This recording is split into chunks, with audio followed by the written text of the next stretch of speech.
C'est toujours particulier d'alerter la presse quand il s'agit de journalistes qui sont en danger. On se sert du cher confrère ici, de ce côté-ci de la table, mais en fait je parle donc, et nous parlons aujourd'hui de vos confrères qui font leur travail de journaliste. Chacun avec ses méthodes, chacun avec son style, que ça plaise ou que ça ne plaise pas, mais c'est avant tout un travail de journaliste qui est visé. Et ce travail de journaliste mène aujourd'hui à cette mise à prix.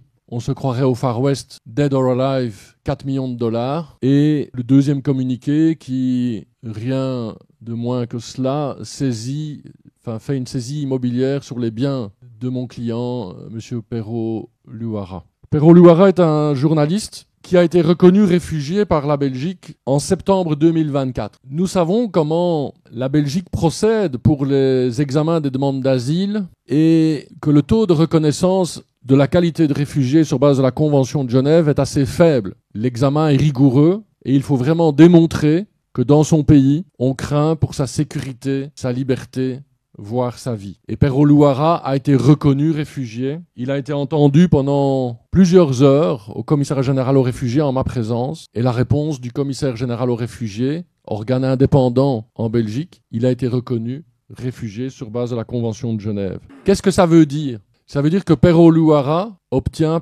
par ce fait-là un statut de protection en Belgique, un statut de protection par les autorités belges. Il est sous la protection des autorités belges. Et qu'est-ce qu'on constate ? Que les autorités congolaises, qui savent qu'il est reconnu réfugié, qui savent qu'il est sous la protection des autorités belges, ont cette témérité de lancer comme ça sur les réseaux sociaux un communiqué qui met sa tête à prix pour 4 millions de dollars. Comme je l'ai dit en guise d'introduction, on utilise l'argent des Congolais pour asseoir son pouvoir et pour sécuriser son pouvoir et faire taire les voix dissidentes. Cette initiative du ministre Constant Mutamba n'a pas pu se faire sans l'aval et sans l'accord du président Tshisekedi. C'est un acte de défiance et de provocation vis-à-vis des autorités belges, dont ce même président Tshisekedi demande par ailleurs le soutien dans la situation problématique dans laquelle il s'est mis. Alors, je vous avoue que je ne comprends pas. Soit c'est de la bêtise politique et un manque de flair politique. Je n'exclus pas du tout cette possibilité au fur et à mesure qu'on côtoie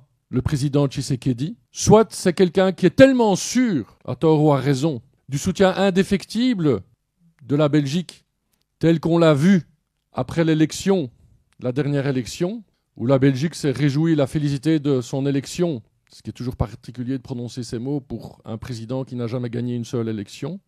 Mais c'est extrêmement surprenant que des autorités congolaises qui ont besoin et qui implorent le soutien de la Belgique se permettent de poser des actes qui mettent en danger des personnes que la Belgique a décidé de protéger. C'est complètement illégal et ce n'est pas cohérent. Alors, nous avons entrepris différentes démarches pour protéger nos clients.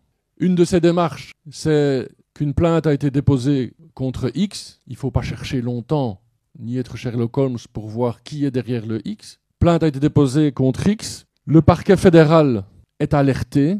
Le commissariat général aux réfugiés est informé des agissements des autorités congolaises contre des personnes et contre Pero Luara qui a été protégé par la décision du commissariat général aux réfugiés.